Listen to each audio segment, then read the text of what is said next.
Good afternoon, students. കഴിഞ്ഞ ക്ലാസ്സിൽ നമ്മൾ മൊഡ്യൂൾ 1 ജസ്റ്റ് സ്റ്റാർട്ട് ചെയ്തു. സ്റ്റീൽ സ്ട്രക്ചറൽ സ്റ്റീലുകൾ നമ്മുടെ ഇവിടെ സ്ട്രക്ചേഴ്സ് യൂസിങ് സ്റ്റീൽ മെറ്റീരിയൽ ഉപയോഗിച്ചിട്ടാണ്. നമ്മൾ പറഞ്ഞു എന്തൊക്കെയാണ് അതിന്റെ അഡ്വാൻറ്റേജസ് ഓവർ RCC, അതുപോലെ തന്നെ മാർക്കറ്റിൽ അവൈലബിൾ ആയിട്ടുള്ള different types of steel sections നമ്മൾ ഡിസ്കസ് ചെയ്തു. അതിൽ മെയിൻ ആയിട്ട് I sections, angle sections, channel sections and T sections ആണ് നമ്മൾ മേജർ ആയിട്ട് ഡിസ്കസ് ചെയ്തത്. അതിലെപ്പോഴും ശ്രദ്ധിക്കുക, ബി എന്നുള്ള നൊട്ടേഷൻ ലാസ്റ്റ് വരുന്നതെല്ലാം I സെക്ഷൻസ് ആണ്. ബീം I സെക്ഷൻസ് ആണ്. ISMB, ISJB തുടങ്ങിയ ബീം സെക്ഷൻസ്. ഇനി സി ആണ് ലാസ്റ്റ് നൊട്ടേഷൻ വരുന്നതെങ്കിൽ അത് ചാനൽ സെക്ഷൻ ആണ്. എ ആണ് ISA. അതിൽ രണ്ട് ടൈപ്പേ ഉള്ളൂ, equal angles and unequal angles. അത് എ എന്ന് പറയുന്നത് ആംഗിൾ സെക്ഷൻസ് ആണ്. ദെൻ ടി, ISMT തുടങ്ങിയ ടി ആണ് ലാസ്റ്റ് നൊട്ടേഷൻ വരുന്നതെങ്കിൽ അത് T സെക്ഷൻസ് ആണ്. ഇത്രയാണ് നമ്മൾ കാര്യമായിട്ട് ഡിസ്കസ് ചെയ്യുന്നത്. ഇന്ന് നമ്മൾ ഡിസ്കസ് ചെയ്യുന്ന കാര്യങ്ങൾ, ഒന്ന് സ്റ്റീലിന്റെ കുറച്ച് പ്രോപ്പർട്ടികൾ കൂടി ഡിസ്കസ് ചെയ്യുന്നു. അത് കഴിഞ്ഞ് നമ്മൾ സിലബസ് പറഞ്ഞിട്ടുള്ള method of analysis and design philosophy തുടങ്ങിയ കാര്യങ്ങളാണ്. മെത്തേഡ് ഓഫ് അനാലിസിസ് എന്ന് പറയുമ്പോൾ ഏത് സ്ട്രക്ചറിനാണെങ്കിലും നമുക്ക് different types of analysis methods ഉണ്ട്. അതുപോലെ തന്നെ ഡിസൈൻ മെത്തേഡ്സ് ഉണ്ട്. നിങ്ങൾ കഴിഞ്ഞ SD-യിൽ നിങ്ങൾ പഠിച്ചതാണ് working stress method, limit state method. അത് തന്നെയാണ് ഇവിടെയും ഡിസ്കസ് ചെയ്യുന്നത്. പക്ഷെ ഇവിടെ ചെറിയൊരു മാറ്റം, മെറ്റീരിയൽ സ്റ്റീൽ ആയതുകൊണ്ട് അതിന്റെ ബിഹേവിയർ, സ്ട്രെസ് സ്ട്രെയിൻ ബിഹേവിയറിൽ ചെറിയ മാറ്റങ്ങളുണ്ട്. അപ്പൊ അതുമായി ബന്ധപ്പെട്ട് നമുക്ക് ഡിസൈനിൽ വരുന്ന മെത്തേഡുകളിലും ചെറിയ മാറ്റങ്ങൾ, അതാണ് ഇവിടെ ഡിസ്കസ് ചെയ്യുന്നത്. ഓക്കെ, ഫസ്റ്റ് നമ്മൾ സ്റ്റീലിന്റെ ഫിസിക്കൽ പ്രോപ്പർട്ടീസ് പറഞ്ഞു. അതിന്റെ യങ്സ് മോഡുലസ്, അതുപോലെ തന്നെ ഡെൻസിറ്റി,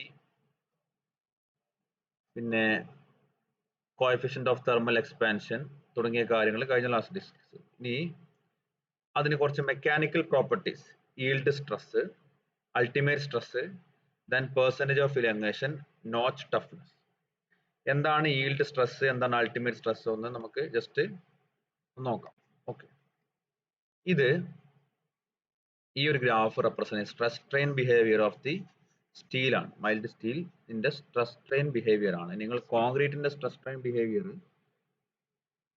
സ്റ്റീൽ പഠിച്ചിട്ടുണ്ടാവും. ഓക്കെ, നമ്മൾ ഒരു സ്റ്റീലിനെ ലോഡ് ചെയ്യിക്കുന്നു.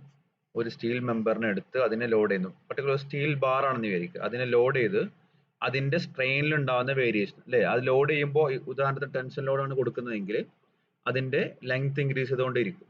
അപ്പൊ അതിന്റെ സ്ട്രെസ്സിൽ ഉണ്ടാകുന്ന വേരിയേഷൻ പ്ലോട്ട് ചെയ്ത് കഴിഞ്ഞാൽ ഇങ്ങനെ ഒരു ഗ്രാഫാണ് സ്റ്റീലിന്റെ കേസിൽ കിട്ടുന്നത്.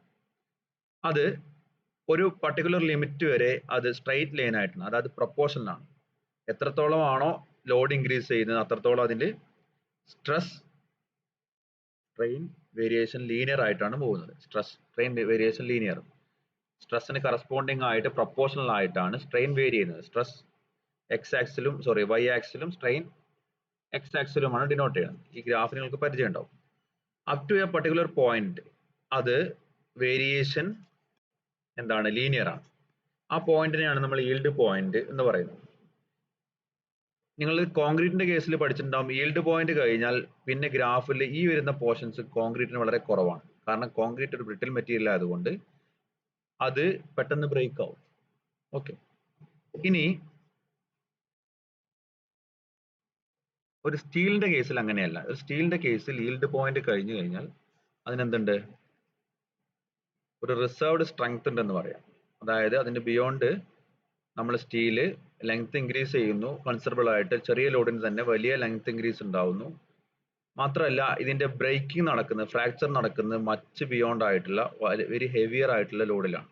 ഈൽഡ് പോയിന്റിൽ നിന്നും ഒരുപാട് മാറിയിട്ടാണ് ഫ്രാക്ചർ നടക്കുന്നത്. ഈ പോയിന്റിലാണ് അതിന്റെ ഫ്രാക്ചർ നടക്കുന്നത്. ഓക്കെ, ഈ ഒരു പോയിന്റ്. ഇതാണ് ഒരു സ്റ്റീലും കോൺക്രീറ്റും തമ്മിലുള്ള variation. Concrete steel ductile material ആയത് കാരണം നമ്മൾ ലോഡ് ഈൽഡ് പോയിന്റ് കഴിഞ്ഞ് ഇൻക്രീസ് ചെയ്യുമ്പോഴും എന്ത് ചെയ്യുന്നു, ഒരുപാട് ലോഡ് അത് ടേക്ക് ചെയ്യുന്നു. ഈ ഗ്രാഫ് ശ്രദ്ധിച്ചാൽ അറിയാം, നമ്മൾ സ്ട്രെസ് വേരി ചെയ്തുകൊണ്ടിരിക്കുകയാണ്. സ്ട്രെയിനും ആദ്യം ലീനിയർ ആയിട്ട് ഇൻക്രീസ് ചെയ്യുന്നു. ഈ പോയിന്റ് ആണ് ഈൽഡ് പോയിന്റ്. എന്നാൽ ഈൽഡ് പോയിന്റ് കഴിഞ്ഞിട്ടും സ്റ്റീലിന് ഒരുപാട് ലോഡ് എടുക്കാൻ പറ്റുന്നുണ്ട്. പക്ഷേ strain variation, stress strain variation linear അല്ല, ചെറിയൊരു സ്ട്രെസ്സിന് തന്നെ വലിയ സ്ട്രെയിൻ ഉണ്ടാവുന്നുണ്ട്. എങ്കിലും ഇതിന്റെ ബ്രേക്കിംഗ്, ഈ സ്ട്രക്ചർ ബ്രേക്ക് ചെയ്യുന്നത് അൾട്ടിമേറ്റ് ആയിട്ട് ഈ ഒരു പോയിന്റിൽ വെച്ചിട്ടാണ്. അപ്പോൾ നമ്മൾ നോർമൽ കേസ് ഡിസൈൻ ചെയ്യുന്ന പോലെ നമുക്ക് എന്ത് ചെയ്യാൻ പറ്റില്ല, ചെറിയ മാറ്റങ്ങൾ പറ്റും. നമ്മൾ ഈ ഒരു പോർഷനും കൂടെ കൺസിഡർ ചെയ്യും, നമുക്കത് ഡിസ്കസ് ചെയ്യാം. എനിവേ ഈ ഒരു ടെസ്റ്റ് ചെയ്യുന്നത് ടെൻസൈൽ ടെസ്റ്റ് ഓഫ് സ്റ്റീലാണ്. നിങ്ങൾ S6 ലാബിലാണ് അത് ചെയ്യുന്നത്. മെറ്റീരിയൽ ടെസ്റ്റിംഗ് ലാബിലാണ് ഇതിന്റെ ടെസ്റ്റ് ചെയ്യുന്നത്. എങ്ങനെയാണ് ഒരു സ്റ്റീൽ മെമ്പറിന്റെ ഈൽഡ് സ്ട്രെങ്ത് കണ്ടുപിടിക്കുന്നത് എന്നുള്ളത്. അതിന്റെ ജസ്റ്റ് ഒരു വീഡിയോ നമുക്ക് ഒന്ന് വാച്ച് ചെയ്യാം. 1 മിനിറ്റ്.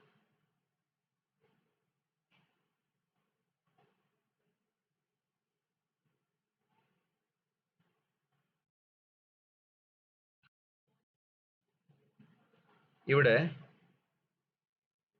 നിങ്ങൾ UTM ൽ തന്നെയാണ്, UTM ന്റെ യൂണിവേഴ്സൽ ടെസ്റ്റിംഗ് മെഷീൻ. ഇതില് ഓക്കെ, ഇവിടെ ഒരു മൈൽഡ് സ്റ്റീൽ ബാർ പ്ലേസ് ചെയ്തിട്ടുണ്ട്. എന്നിട്ട് അപ്സൈഡ് ടെൻസൈൽ ലോഡാണ് കൊടുക്കുന്നത്. ഇത് രണ്ട് സൈഡിലോട്ടും വലിക്കുകയാണ്. നമ്മൾ UTM മെഷീൻ വെച്ചിട്ട് വലിക്കുകയാണ്. ഇവിടെ സ്ട്രെസ് സ്ട്രെയിൻ വേരിയേഷന്റെ ഗ്രാഫ്, ഇതൊരു കമ്പ്യൂട്ടറൈസ്ഡ് മെഷീന്റെ ഒരു വീഡിയോ ആണ്. സ്ട്രെസ് സ്ട്രെയിൻ വേരിയേഷൻ ഇത് ഓട്ടോമാറ്റിക് ആയിട്ട് കമ്പ്യൂട്ടറിൽ ഡിസ്പ്ലേ ചെയ്യുന്നുണ്ട്. ഓക്കെ,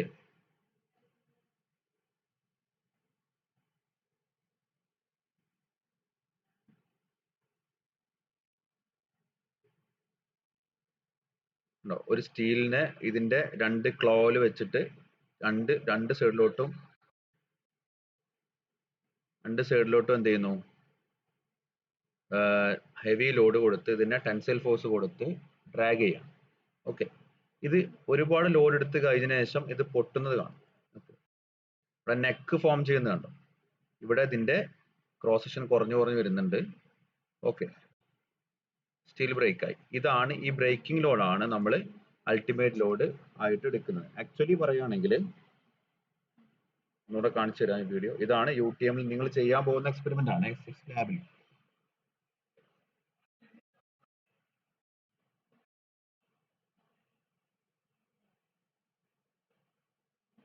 ഇത് UTM മെഷീനിൽ സൂം ചെയ്തെടുത്ത ഒരു വീഡിയോ ആണ്. ഓക്കെ, എനിവേ ഓക്കെ, ഇതാണ് ഈ ഗ്രാഫിൽ കാണിക്കുന്നത്. ഈൽഡ് പോയിന്റും കഴിഞ്ഞ് നമ്മൾ എന്ത് ചെയ്യുന്നു, ഇവിടെ ഫ്രാക്ചർ ചെയ്യും. ഇനി നോർമൽ കേസിൽ സ്റ്റീലിന്റെ നമ്മൾ ഈൽഡ് പോയിന്റ് കഴിഞ്ഞു, അതിന്റെ സ്ട്രെസ് വാല്യൂ ആദ്യം ഇൻക്രീസ് ചെയ്യും. ഒരു പർട്ടിക്കുലർ പോയിന്റ് വരെ ഇൻക്രീസ് ചെയ്തിട്ട് പിന്നെ വീണ്ടും കുറയുന്നത് കാണാം ഒരു ഗ്രാഫ്. ലാസ്റ്റ് ഈ നേരത്തെ ഉണ്ടായിരുന്നതിനേക്കാളും കുറഞ്ഞൊരു വാല്യൂയിൽ വെച്ചിട്ടാണ് ഇത് ബ്രേക്ക് ചെയ്യുന്നത്.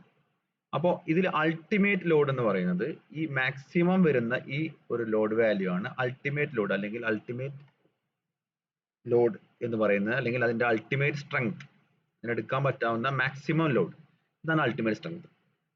എന്നാൽ ശരിക്കും പറഞ്ഞു കഴിഞ്ഞാൽ അതിന്റെ ഫെയിലിയർ സംഭവിക്കുന്നത് അൾട്ടിമേറ്റ് ലോഡിനേക്കാളും കുറച്ച് കുറഞ്ഞ വാല്യൂലാണ്, അല്ലെ? പിന്നീട് ലോഡ് ഒന്ന് കുറച്ച് കുറയുന്നുണ്ട്, സ്ട്രെസ് അല്പം കുറയുന്നുണ്ട്. ഈ പോയിന്റിൽ വെച്ചിട്ടാണ് അത് ഫ്രാക്ചർ ചെയ്യുന്നത്. എനിവേ, അപ്പൊ നമുക്ക് എന്താണ് yield stress, ultimate stress, percentage of elongation എന്താണെന്ന് നോക്കാം.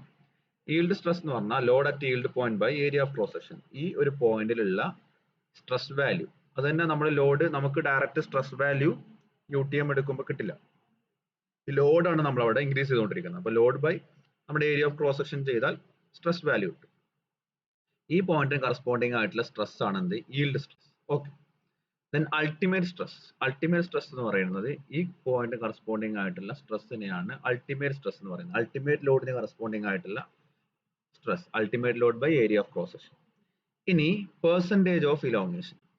ഒരു സ്റ്റീൽ ബാർ നമ്മൾ ടെൻസൈൽ ലോഡ് ചെയ്യുമ്പോൾ എത്രത്തോളം ഇൻക്രീസ് ചെയ്യുന്നുണ്ട്, അതിന്റെ ഒറിജിനൽ ലെങ്ത്തിൽ നിന്നും എത്രത്തോളം ഇൻക്രീസ് ചെയ്തു, അതാണ് പെർസെന്റേജ് ഓഫ് ഇലോങ്ങേഷൻ. അതിനെ equation final gauge length minus initial gauge length by initial gauge. Gauge length ഉദ്ദേശിക്കുന്നത് നമ്മുടെ ടെസ്റ്റ് ഡാറ്റയിൽ വരുന്ന ടേംസ് ആണ്. ടെസ്റ്റിൽ നമ്മൾ ഉപയോഗിക്കുന്ന സ്പെസിഫിക് ലെങ്ത്തിനെയാണ് ഗേജ് ലെങ്ത് എന്ന് പറയുന്നത്. നിങ്ങൾ അത് ലാബിൽ എക്സ്പെരിമെന്റ് ചെയ്യുമ്പോൾ ഒന്നുകൂടെ ക്ലിയർ ആവും. എനിവേ, നമുക്ക് ടെസ്റ്റ് ചെയ്ത് കഴിയുമ്പോൾ അതിന്റെ ഇലോങ്ങേഷൻ കുറച്ച് ഇലോങ്ങേറ്റ് ആയിട്ടുണ്ടാവും, അല്ലെ? ഇതിന്റെ final length minus initial length, അപ്പൊ എന്താണ് കിട്ടുക, എത്രത്തോളം ഇലോങ്ങേറ്റ് ആയി by initial gauge length into 100 ആണ് പെർസെന്റേജ് ഓഫ് ഇലോങ്ങേഷൻ.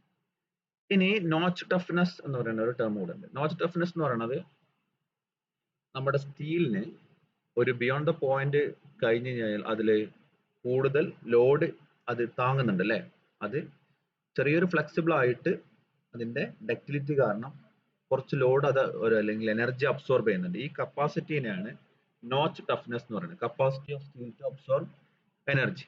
ഓക്കെ, അപ്പോൾ നമ്മുടെ ഈൽഡ് സ്ട്രെസ്സും അൾട്ടിമേറ്റ് സ്ട്രെസ്സും ഒക്കെ നമ്മൾ ഡിറ്റർമിൻ ചെയ്യുന്നത് UTM ഉപയോഗിച്ച് ടെൻസൈൽ ടെസ്റ്റ് ചെയ്തിട്ടാണ്. ഓക്കെ, ഇതാണ് സ്ട്രെസ് സ്ട്രെയിൻ വേരിയേഷന്റെ ഗ്രാഫ്. ഇനി നമുക്ക് സ്റ്റീലിന്റെ മെറ്റീരിയൽ പ്രോപ്പർട്ടി കാര്യങ്ങൾ കഴിഞ്ഞു. നമുക്ക് ഇതിൽ മേജർ ആയിട്ട് നമ്മൾ യൂസ് ചെയ്യുന്ന കോഡുകൾ IS 800 ആണ്.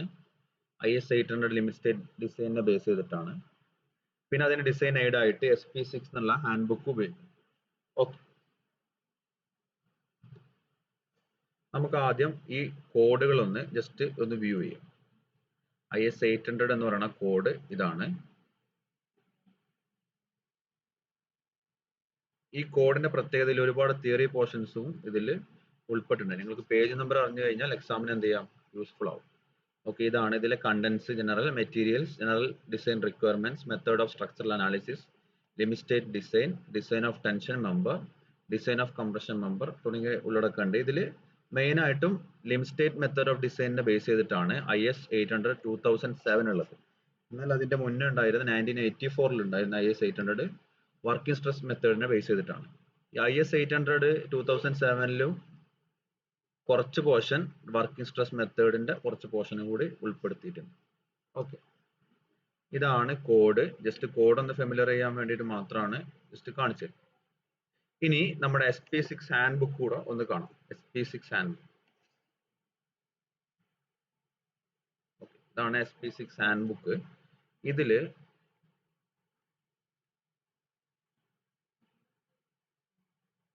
ഓരോ വാല്യൂസ് ആണ് ഉള്ളത്. നമ്മൾ കഴിഞ്ഞ ക്ലാസ് ഡിസ്കസ് ചെയ്ത ടേബിൾ 1 റോൾഡ് സ്റ്റീൽ ബീംസ് അല്ലേ, റോൾഡ് സ്റ്റീൽ ബീംസ് ഇതാ ISJB, ISJB 175, ISJB 200, ISLB തന്നെ ഒരുപാടുണ്ട്. ഈ 100 എന്താണ്, 150 എന്താണ്, കഴിഞ്ഞ ക്ലാസ് നമ്മൾ പറഞ്ഞു ഡെപ്ത് ആണ് അല്ലേ. അതിന് കറസ്പോണ്ടിങ് ആയിട്ട് അതിന്റെ വെയിറ്റ് പെർ മീറ്റർ ഉണ്ട്, അതിന്റെ ക്രോസ് സെക്ഷണൽ ഏരിയ ഉണ്ട്, depth of section, width of flange, thickness തുടങ്ങിയ കാര്യങ്ങളൊക്കെ ഉണ്ട്. നമുക്ക് ഇതെല്ലാം ക്രോസ് സെക്ഷൻ ഒന്നും നമുക്ക് മാനുവൽ ആയിട്ട് കാൽക്കുലേറ്റ് ചെയ്യേണ്ട ആവശ്യമില്ല, നമുക്ക് ടേബിളിൽ നിന്ന് വാല്യൂ പിക്ക് ചെയ്യാൻ പറ്റും. ദെൻ ISMB ഉണ്ട്. ISMB 100 എന്ന് പറയുമ്പോൾ അതിന്റെ ഓവറോൾ ഡെപ്ത് 100 mm. പിന്നെ ISMB 500. ഓക്കെ, ഈ ഒരു ടേബിൾ ഇനിയും ഉണ്ട്, ഇതിന്റെ ഒരുപാട് കോളംസ് ഉണ്ട്. ഇതിന്റെ കോളംസിന്റെ ബാലൻസ് ആണ് അടുത്ത പേജിലുള്ളത്. ഓക്കെ, ഇതാണ് മെയിൻ ആയിട്ട് സ്റ്റീൽ ടേബിൾ SP6 കാര്യങ്ങൾ. ഓക്കെ, നിങ്ങളുടെ PDF ഞാൻ ഗൂഗിൾ ക്ലാസ് റൂമിൽ ഇട്ടിട്ടുണ്ട്, നിങ്ങളൊന്ന് ജസ്റ്റ് ഒന്ന് ഓടിച്ച് നോക്കണം. ഓക്കെ, എനിവേ ഇനി നമുക്ക് ഡിസ്കസ് ചെയ്യാനുള്ള കാര്യങ്ങൾ IS 800 കൊടുത്തിട്ടുള്ള കുറച്ച് കാര്യങ്ങളാണ്. അതിന്റെ ഡിസൈൻ റെക്കമെൻഡേഷൻസും അതിൽ കൊടുത്ത കുറച്ച് സ്പെസിഫിക്കേഷൻ ആണ്. ക്വസ്റ്റ്യൻസിന് വരാൻ ചാൻസ് ഉള്ള കുറച്ച് ഭാഗങ്ങളാണ്. നിങ്ങൾ ആ പേജ് നമ്പർ നോട്ട് ചെയ്യുക. പേജ് നമ്പർ നോക്കിക്കഴിഞ്ഞാൽ നിങ്ങൾക്ക് എക്സാമിന് എങ്ങാനും ചോദിച്ചു കഴിഞ്ഞാൽ അതിൽ നോക്കി എഴുതാൻ പറ്റും. അതുകൊണ്ട് ആ ഒരു ഭാഗങ്ങളൊന്ന് ഫെമിലറൈസ് ചെയ്യാൻ വേണ്ടിയിട്ടാണ് കുറച്ച് പോർഷൻസ് അതാദ്യം ഉൾപ്പെടുത്തിയിട്ടുള്ളത്. ഓക്കെ, ഏതൊക്കെ ടൈപ്പ് ലോഡുകൾ ഉണ്ട് അല്ലേ, നമുക്ക് ഇതെല്ലാം ജനറലി നമ്മൾ കോൺക്രീറ്റ് ഡിസൈനിലും പഠിച്ച കാര്യങ്ങളാണ്. ഏതൊക്കെ ടൈപ്പ് ലോഡ്സ് ഉണ്ട്? Dead load, live load, wind load, earthquake load, erection load, accidental load. ഇവിടെ സ്റ്റീലിന്റെ കേസിൽ ആദ്യത്തെ 4 ഓക്കെയാണ്, നേരത്തെ വരുന്ന കേസുകളാണ്. സ്റ്റീലിന്റെ കേസിൽ എറക്ഷൻ ലോഡ് എന്ന ഒരു കേസ് കൂടെ വരുന്നുണ്ട്. സ്റ്റീൽ മെമ്പേഴ്സ് ഇറക്ട് ചെയ്യുക എന്ന് പറയുന്നത് ഒരു പ്രോസസ്സാണ്. നമ്മൾ ഓരോ മെമ്പേഴ്സ് കൊടുന്ന് അതിനെ ഇറക്ട് ചെയ്യണം. ഇറക്ട് ചെയ്തിട്ടാണ് നമ്മൾ സൈറ്റിൽ കാസ്റ്റ് അസംബിൾ ചെയ്യുന്നത്. ഫാബ്രിക്കേറ്റ് ചെയ്യുമ്പോൾ ഇറക്ഷൻ എന്ന് പറയുന്ന പാർട്ടും കൂടെ ഉണ്ട്. നിങ്ങൾക്കറിയാം സ്റ്റീൽ മെമ്പേഴ്സ് കുറച്ചുകൂടി ഹെവി ആയതുകൊണ്ട് ഇറക്ഷൻ ലോഡ് കൂടെ ഇവിടെ നമ്മൾ എന്ത് ചെയ്യുന്നുണ്ട്, ഹെവി സ്ട്രക്ചേഴ്സ് ആകുമ്പോൾ കൺസിഡർ ചെയ്യും. കാരണം ഇറക്ട് ചെയ്യുന്ന സമയത്ത് ഇത് കൊളാപ്സ് ചെയ്യാൻ പാടില്ല. ഇറക്ട് ചെയ്യാന്ന് പറഞ്ഞു കഴിഞ്ഞാൽ നോർമലി അത് ഫാബ്രിക്കേറ്റ് ചെയ്യുക എന്നുള്ള അർത്ഥമാണ്. ഫാബ്രിക്കേറ്റ് ചെയ്യുന്ന സമയത്തും എന്ത് ചെയ്യാൻ പാടില്ല, സ്ട്രക്ചർ കൊളാപ്സ് ആയി പോകാൻ പാടില്ല. അതുകൊണ്ട് ഇറക്ഷൻ ലോഡ് കൂടി നമ്മൾ ഡിസൈനിൽ കൺസിഡർ ചെയ്യും. ദെൻ ആക്സിഡന്റൽ ആയിട്ട് വരുന്ന നാച്ചുറൽ കലാമിറ്റീസോ അല്ലെങ്കിൽ വല്ല വെഹിക്കിൾ ഇൻസിഡന്റോ അല്ലെങ്കിൽ അത്തരത്തിലുള്ള ആക്സിഡന്റൽ ലോഡുകളും വരാൻ ചാൻസ് ഉണ്ട്. അപ്പോൾ അതുകൂടെ നമ്മൾ കൺസിഡർ ചെയ്യാറ്. ഇനി ലോഡ് കോമ്പിനേഷൻസ് ആണ് നമ്മൾ ഒരു ഡിസൈൻ ചെയ്യുമ്പോൾ dead load, live load, wind load ഇങ്ങനെ പല കോമ്പിനേഷൻസ് കൂടെ കൺസിഡർ ചെയ്യും. ഇതിൽ ഏതാണോ മാക്സിമം വാല്യൂ വരുന്നത് അതിനെയാണ് നമ്മൾ ഡിസൈൻ ചെയ്യുക. അപ്പോൾ IS 800 page 16 different types of load combinations കൊടുത്തിട്ടുണ്ട്. ഇത് നിങ്ങളെ ഒരു പ്രാവശ്യത്തെ ക്വസ്റ്റ്യൻ ആണ്. ഓക്കെ, ഈ കോമ്പിനേഷനിൽ ഏതാണോ മാക്സിമം വാല്യൂ വരുന്നത് അത് വെച്ചിട്ടാണ് നമ്മൾ ഡിസൈൻ ചെയ്യുക. Combination that produces maximum forces and effects and consequently maximum stresses and deformation. Okay, ഈ ലോഡ് കോമ്പിനേഷൻസ് നമ്മൾ ഒരു സ്ട്രക്ചർ കൺസിഡർ ചെയ്യുമ്പോൾ അതിന് dead load, live load, wind load, earth quake load എല്ലാം കാൽക്കുലേറ്റ് ചെയ്യും. എന്നിട്ട് അടുത്ത സ്റ്റെപ്പ് ഇതിന്റെ കോമ്പിനേഷൻസ് ആണ്. ഫസ്റ്റ് കോമ്പിനേഷൻ പറയുന്നത് dead load plus imposed load. Imposed load എന്ന് ഉദ്ദേശിക്കുന്നത് ലൈവ് ലോഡ് തന്നെയാണ്. കോഡിൽ കൊടുത്തിട്ടുള്ള ടേം ഇമ്പോസ്ഡ് ലോഡ് എന്നാണ്, അതുകൊണ്ടാണ് അത് തന്നെ കൊടുത്തത്. ലൈവ് ലോഡ് ആണ്. Then dead load plus live load plus wind or earthquake load. നിങ്ങൾ ശ്രദ്ധിക്കുക, വിൻഡും എർത്ത് ഒരുമിച്ച് ആഡ് ചെയ്യാറില്ല, ഏതെങ്കിലും ഒന്ന്. Then dead load plus wind or earthquake load. Then dead load plus erection load. ഇതിൽ ഏതാണോ, നമ്മൾ ഓരോ ലോഡും സെപ്പറേറ്റ് കണ്ടുപിടിച്ചു. ഇതിന്റെ കോമ്പിനേഷനിൽ ഏതാണോ ഹയർ അത് വെച്ചിട്ടാണ് നമ്മൾ ഡിസൈൻ ചെയ്യുക. ഇത് IS 800 ടേബിൾ 16 ഈ വാല്യൂസ് ഉള്ളത്. ഓക്കെ,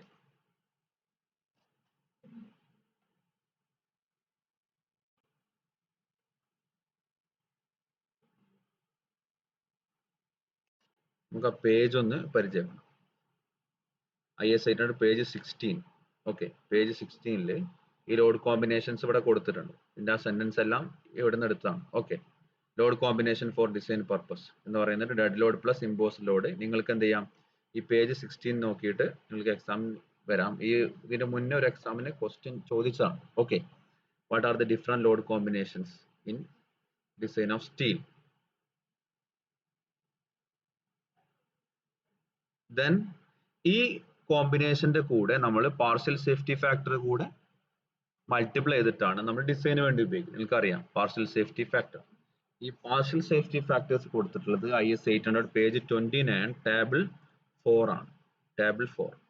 ഓക്കെ, ഇതാണ് പാർഷ്യൽ സേഫ്റ്റി ഫാക്ടർ. ഇവിടെ നിങ്ങൾക്ക് അറിയാം dead load plus live load plus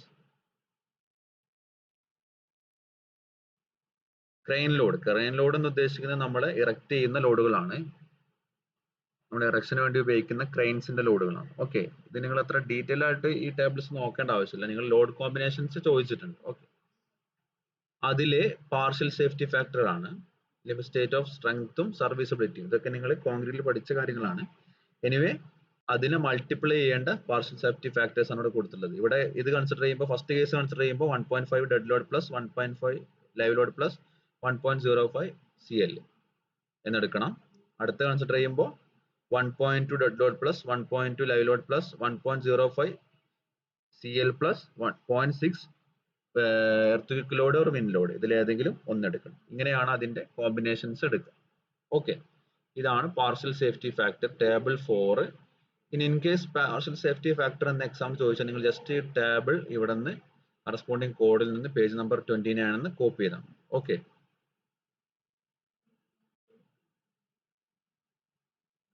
ഇനി ഇതുപോലെ തന്നെ ആക്ഷൻ വൈസ് ഒരു സ്ട്രക്ചറിന്റെ ആക്ഷൻ വൈസ് IS 800 ക്ലാസിഫിക്കേഷൻ ആണ് അടുത്ത പറയുന്നത്. Permanent action, variable actions and accidental actions. ഇത് പറയുന്നത് IS 800 page 28 okay, actions due to self weight, structural and non structural components, fittings, ഇതിന്റെ കാരണമുള്ള ആക്ഷൻസ് ആണ് പെർമനന്റ് ആക്ഷൻസ് എന്ന് പറയുന്നത്. ഇത് ജസ്റ്റ് ഒരു കോഡിൽ കൊടുത്ത ക്ലാസിഫിക്കേഷൻ എന്നുള്ള രീതിയിൽ കൊടുത്തതാണ്.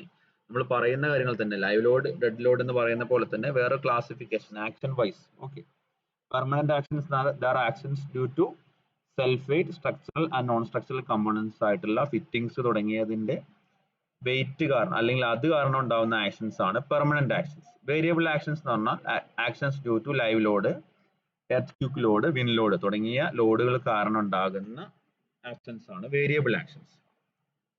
നോർമലി ലൈവ് ലോഡ് എന്ന് പറയുന്നത് നമുക്ക് അതിൽ വരുന്ന ലോഡുകൾ ഓവർ ആയിട്ട് വരുന്ന ഹ്യൂമൻ സർക്കുലേഷനൊക്കെ കാരണം ഉണ്ടാകുന്ന ലോഡുകളാണ് നമ്മൾ ലൈവ് ലോഡ് ആയിട്ട് കൺസിഡർ ചെയ്യുന്നത്. Okay, then accidental actions. Accidental action എന്ന് പറഞ്ഞാൽ ഇനി ഏതെങ്കിലും തരത്തിലുള്ള എക്സ്പ്ലോഷനോ ഒരു വെഹിക്കിൾ വന്ന് ഇടിക്കുകയൊക്കെ ചെയ്തു കഴിഞ്ഞാൽ ഉണ്ടാവുന്ന ആക്ഷൻസ് ആണ് ആക്സിഡന്റൽ ആക്ഷൻസ്, QV. ഇതും IS കോഡിലുണ്ട്, page number 28, clause 5.3.1. Okay, classification of action 28 and 29 ആണ്. അടുത്ത പേജിലും കൂടെ ഇതിലുണ്ട്. Okay, 1 minute.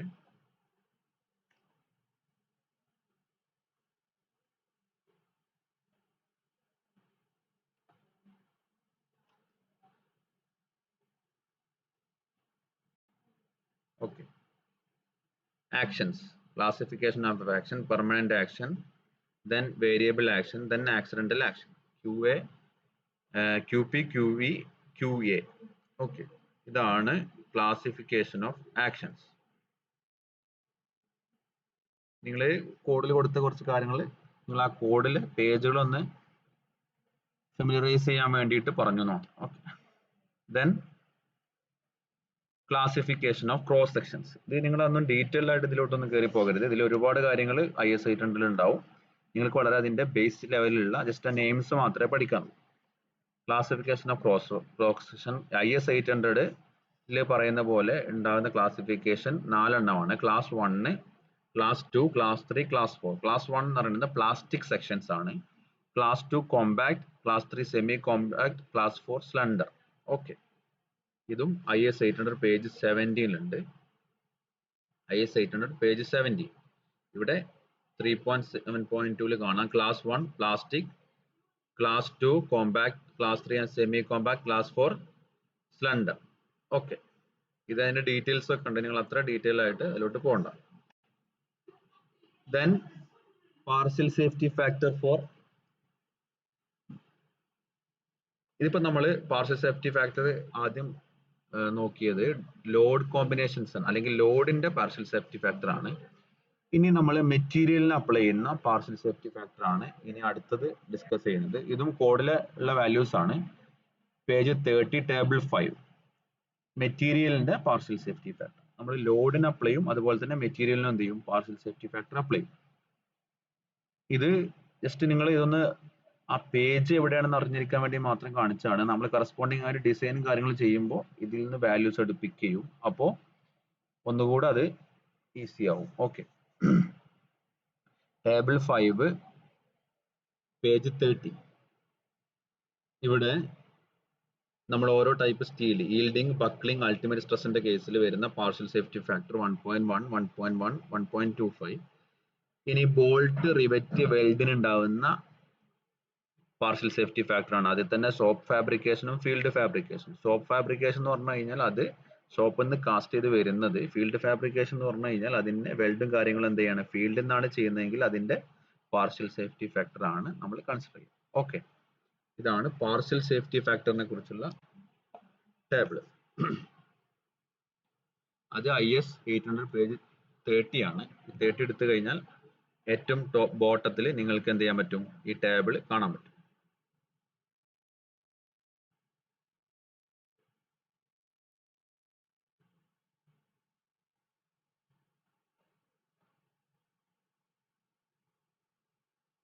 ഓക്കെ,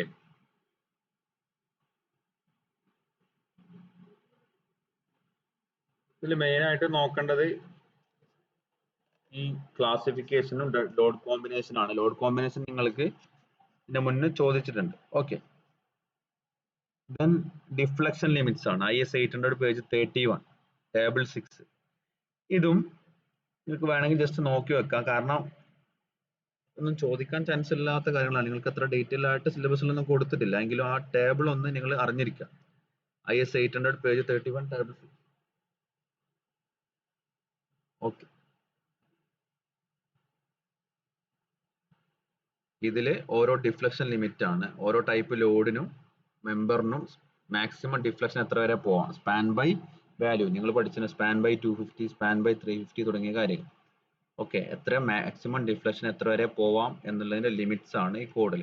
നമ്മളിപ്പോ ഈ സെഷനോട് ഞാൻ ഉദ്ദേശിക്കുന്നത് കോഡിനെ ഒന്ന് ഫെമിലറൈസ് ചെയ്യുക എന്നുള്ളതാണ്. നിങ്ങൾ ആ കോഡ് ഒന്ന് മറിച്ചു വെക്കാൻ വേണ്ടിയിട്ടാണ് ഇത്തരം ടേബിളൊക്കെ ഇവിടെ ഉൾപ്പെടുത്തിയത്. ഓക്കെ, ഇതാണ് നിങ്ങൾ ജനറലി വരുന്ന കുറച്ച് കാര്യങ്ങൾ. ഇനി നമുക്ക് അപ്പോൾ ഏതൊക്കെ ഡിസ്കസ് ചെയ്തു? ലോഡ് കോമ്പിനേഷൻ, അതുപോലെ classification of section, classification based on action, പിന്നെ partial safety factor for material, then partial safety factor for നമ്മൾ ലോഡ് കോമ്പിനേഷന്റെ പാർഷ്യൽ സേഫ്റ്റി ഫാക്ടർ ഡിസ്കസ് ചെയ്തു, ഡിഫ്ലക്ഷൻ ലിമിറ്റ്സ് തുടങ്ങിയ കാര്യങ്ങളാണ്. നമ്മൾ ജസ്റ്റ് കോഡ് ഒന്ന് ഫെമിലറൈസ് ചെയ്യാൻ വേണ്ടി മാത്രം ഒന്ന് ജസ്റ്റ് ആ കോഡിൽ ആ പേജുകളൊക്കെ ഒന്ന് ജസ്റ്റ് റീഡ് ചെയ്തു. ഓക്കെ, ഇനി നിങ്ങൾ സിലബസിൽ പറയുന്ന അടുത്ത ടേം എന്ന് പറയുന്നത് method of analysis and design philosophy. Method of analysis and design philosophy, നമുക്ക് ഓരോ ടൈപ്പ് ഒരു മെമ്പറിനെ അനലൈസ് ചെയ്യുമ്പോൾ നമുക്കതിന് ഓരോ അസംഷൻസ് ഉണ്ടാവും, ഓരോ തിയറികൾ ഉണ്ടാവും. അതാണ് മെത്തേഡ് ഓഫ് അനാലിസിസിൽ പറയുന്നത്. ഡിസൈൻ ഫിലോസഫി എന്ന് പറയുന്നത് നമ്മൾ ഡിസൈൻ ചെയ്യുന്ന മെത്തേഡ്സ്. അനലൈസ് ചെയ്യാൻ നമുക്ക് ഓരോ തിയറികൾ ഉണ്ടാവും, അത് ഓരോ തിയറിനെ ബേസ് ചെയ്തിട്ടായിരിക്കും നമ്മൾ ഓരോ സ്ട്രക്ചറിനെയും അനലൈസ് ചെയ്യും. ഡിസൈൻ ചെയ്യുന്നത് ഇതുപോലെ ഓരോ മെത്തേഡ്സുകൾ ഉണ്ടാവും. നിങ്ങൾക്ക് അറിയാം, working stress method, limit state method, അത് തന്നെയാണ് ഇവിടെ ഡിസ്കസ് ചെയ്യുന്നത്. നമുക്ക് ആദ്യം മെത്തേഡ് ഓഫ് അനാലിസിസും ആണ് ഡിസ്കസ് ചെയ്യാനുള്ളത്. നമ്മൾക്ക് അറിയാം, ഒരു ഡിസൈനിന്റെ എയിം എന്ന് പറയുന്നത് ഡിസൈഡ് ഒരു മെറ്റീരിയലിന്റെ shape, size, connection details decide ചെയ്യാന്നുള്ളതാണ്. ഒരു കോൺക്രീറ്റ് മെമ്പർ ആവുമ്പോൾ നമുക്ക് മെയിൻ ആയിട്ട് ഷേപ്പും സൈസുമാണ് ഡിസൈഡ് ചെയ്യുന്നത്. എന്നാൽ ഒരു സ്റ്റീൽ സ്ട്രക്ചർ ആവുമ്പോൾ അതിന്റെ കണക്ഷൻ ഡീറ്റെയിൽസ് കൂടി നമ്മൾ എന്ത് ചെയ്യേണ്ടി വരും? ഡിസൈൻ ചെയ്യേണ്ടതായിട്ട് വരും. കാരണം നമ്മൾ സൈറ്റിൽ അത് കണക്ട് ചെയ്യുകയാണ്, പരസ്പരം കണക്ട് ചെയ്യുകയാണ്. അത് റിവറ്റ്, ബോൾട്ട്, വെൽഡ് ഉപയോഗിച്ചിട്ടാണ് കണക്ട് ചെയ്യുന്നത്. ഒരു ഡിസൈൻ ചെയ്യുന്ന ഒരു സ്ട്രക്ചർ സാറ്റിസ്ഫൈ ചെയ്യേണ്ട കുറച്ച് കണ്ടീഷൻസ് ലിസ്റ്റ് ഔട്ട് ചെയ്തിട്ടുണ്ട്. ഒന്ന് ജസ്റ്റ് റീഡ് ചെയ്യാം.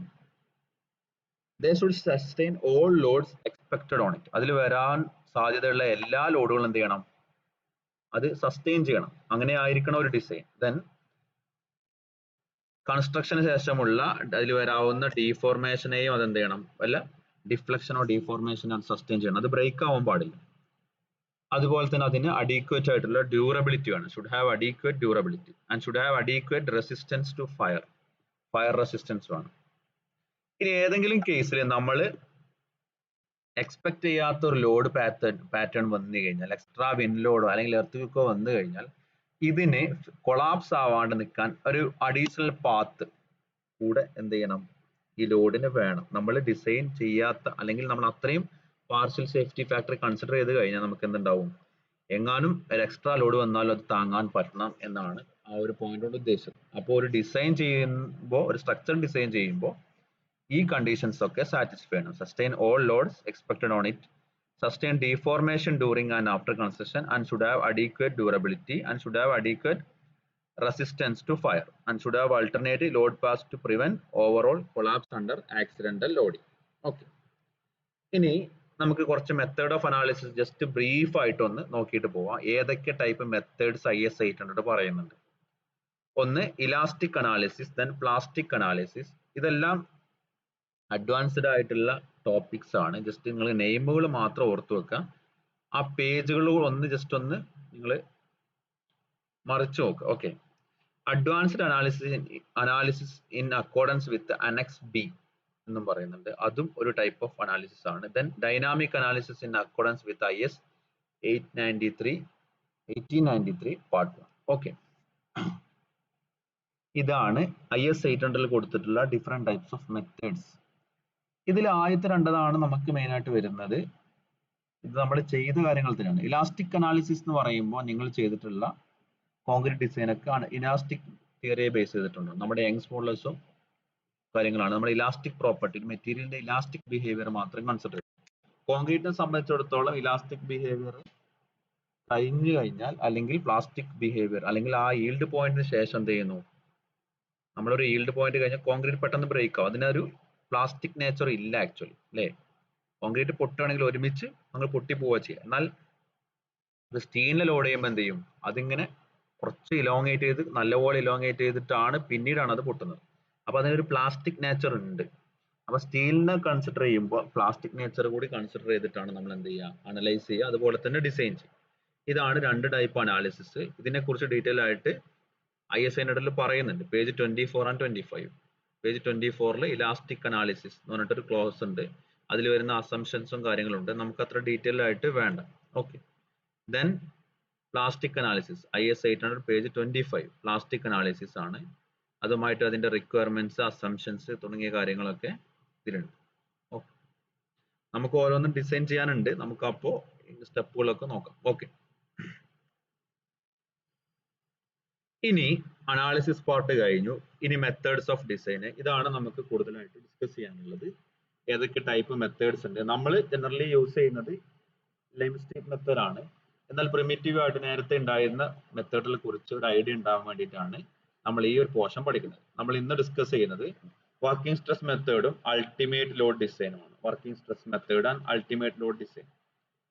വർക്കിംഗ് സ്ട്രെസ് മെത്തേഡ് നമ്മൾ നേരത്തെ ഉപയോഗിച്ചിരുന്ന ട്രഡീഷണൽ മെത്തേഡ് ഓഫ് ഡിസൈൻ ആണ്. ഇവിടെ ആക്ച്വലി എന്താണ് ഉദ്ദേശിക്കുന്നതെന്ന് വെച്ചാൽ, നമ്മൾ മാക്സിമം സേഫർ ആയിട്ടുള്ള വർക്കിംഗ് സ്ട്രെസ് മെത്തേഡ് അറിയാത്തവർക്കാണ് പറയുന്നത്, അറിയാത്തവർക്ക് വേണ്ടിയാണ്.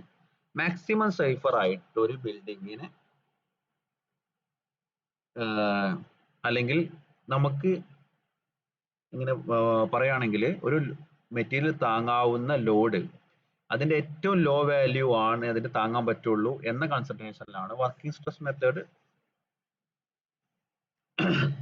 പ്രാക്ടീസ് ചെയ്യുന്നത്. അതായത് വർക്കിംഗ് സ്ട്രെസ് മെത്തേഡ് നമ്മൾ നേരത്തെ നമ്മുടെ നാടുകളിൽ ഉപയോഗിച്ചിരുന്ന ഡിസൈൻ ആയിരുന്നു. നിങ്ങൾക്കറിയാം, പഴയ ബിൽഡിങ്ങുകൾ, പഴയ കോളേജ് ബിൽഡിങ്ങുകളൊക്കെ ശ്രദ്ധിച്ചാൽ അറിയാം, വലിയ ഹെവി ആയിട്ടുള്ള വാളുകളും കോളംസും അതുപോലെ തന്നെ പില്ലറുകളൊക്കെ ഭയങ്കര സൈസ് ആയിരിക്കും അല്ലേ? ഈ ബിൽഡിങ്ങുകളെല്ലാം ഡിസൈൻ ചെയ്തത് വർക്കിംഗ് സ്ട്രെസ് മെത്തേഡ് വെച്ചിട്ടായിരുന്നു. വർക്കിംഗ് സ്ട്രെസ് മെത്തേഡ് വെച്ച് ചെയ്യുമ്പോൾ ഉണ്ടാവുന്ന ഒരു ലിമിറ്റേഷൻ ആണ് അത്. എന്തുകൊണ്ട് ഇങ്ങനെ സംഭവിക്കുന്നു? നമുക്ക് ഒരു മെറ്റീരിയലിന് താങ്ങാവുന്ന ലോഡിന്റെ എത്രയോ കുറവ് എമൗണ്ടേ താങ്ങാൻ കഴിയൂ എന്നാണ് നമ്മൾ അസ്യൂം ചെയ്യുന്നത്. എന്നിട്ടാണ് നമ്മൾ അതിനെ ഡിസൈൻ ചെയ്യുന്നത്. അപ്പൊ നമുക്ക് ഒരു ലോഡ് താങ്ങാൻ എന്ത് ചെയ്യണം? മെറ്റീരിയൽ വലിയ സൈസ് വേണ്ടി വരും. ഓക്കെ, ഇതാണ് വർക്കിംഗ് സ്ട്രെസ് മെത്തേഡിന്റെ ജനറൽ ആയിട്ടുള്ള ഒരു ഐഡിയ. അതായത് ഒരു മെറ്റീരിയലിന് താങ്ങാൻ പറ്റാവുന്ന ലോഡിന്റെ എത്രയോ കുറവ്, അതിന്റെ ചെറിയൊരു ഫ്രാക്ഷൻ മാത്രമേ നമ്മൾ എന്ത് ചെയ്യുന്നു താങ്ങാൻ പറ്റൂ എന്ന് നമ്മൾ അസ്യൂം ചെയ്യണം, മാക്സിമം സേഫർ ആയിട്ടുള്ള ഒരു കണ്ടീഷനിലോട്ട് പോകാൻ വേണ്ടി. എന്നിട്ടാണ് ഡിസൈൻ ചെയ്യുന്നത്. അപ്പൊ എന്താണ് അർത്ഥം? ഒരു മെറ്റീരിയലിന് താങ്ങാൻ പറ്റാവുന്ന ലോഡിന്റെ വളരെ കുറഞ്ഞ പോർഷനെ നമ്മൾ അതിന് കൊടുക്കുന്നു, ഡിസൈനിൽ കൊടുക്കുന്നുള്ളൂ. അപ്പൊ എന്താണ്, നമുക്കൊരു ലോഡ് താങ്ങണമെങ്കിൽ എന്ത് ചെയ്യും? മെറ്റീരിയൽ ഒരുപാട് അധികം വേണ്ടി വരും. ഓക്കെ, അതാണ് വർക്കിംഗ് സ്ട്രെസ് മെത്തേഡിന്റെ കൺസെപ്റ്റ് എന്ന് പറയുന്നത്. ഇനി നമുക്ക് അതിന്റെ പോയിന്റ്സ് ഒന്ന് നോക്കാം. It is based on elastic theory. ഇപ്പോ ഈ സ്ട്രെസ് സ്ട്രെയിൻ കർവ് നോക്കാം, സ്റ്റീലിന്റെ stress strain curve. Elastic theory പ്രകാരം ഈ ഒരു പോർഷൻ മാത്രമേ കൺസിഡർ ചെയ്യൂ, ഇലാസ്റ്റിക് റീജിയൻ. ഇവിടെ ഇലാസ്റ്റിക് റീജിയൻ ആണ് അല്ലെ, ലോഡിന് കറസ്പോണ്ടിങ് ആയിട്ടാണ്, ലീനിയർ ആയിട്ടാണ് സ്ട്രെയിൻ വേരി ചെയ്തിട്ടുള്ളത്. ഈ ഒരു പോർഷൻ മാത്രമേ കൺസിഡർ ചെയ്യൂ. എന്തിന്? WSM ആണ്, വർക്കിംഗ് സ്ട്രെസ് മെത്തേഡ് ആണ്. അതായത് ഇവിടെ ഈൽഡ് പോയിന്റ് തന്നെ അതിനൊരു പാർഷ്യൽ സേഫ്റ്റി ഫാക്ടർ കൊടുത്ത് അതിന് ഡിവൈഡ് ചെയ്ത് ഏകദേശം ഈ ഒരു പോർഷനിൽ ഇത്രയും സ്ട്രെസ്സിനെ അത് എന്ത് ചെയ്യുള്ളൂ? ഡിവൈഡ് ചെയ്യും. അതായത് ഈൽഡ് പോയിന്റിൽ തന്നെ, ഈൽഡ് സ്ട്രെസ്സിൽ തന്നെ അതിന് പാർഷ്യൽ സേഫ്റ്റി ഫാക്ടർ കൊടുക്കും. ഈൽഡ് സ്ട്രെസ്സിനേക്കാളും എത്രയോ കുറഞ്ഞ ഒരു വാല്യൂ ആണ് അതിന്റെ ഡിസൈൻ സ്ട്രെസ് ആയിട്ട്, അല്ലെങ്കിൽ അതിന് വരാവുന്ന സ്ട്രെസ് ആയിട്ട് കൺസിഡർ ചെയ്തിട്ടാണ് നമ്മൾ വർക്കിംഗ് സ്ട്രെസ് മെത്തേഡ് ഡിസൈൻ ചെയ്യുന്നത്. ഓക്കെ, ഇനി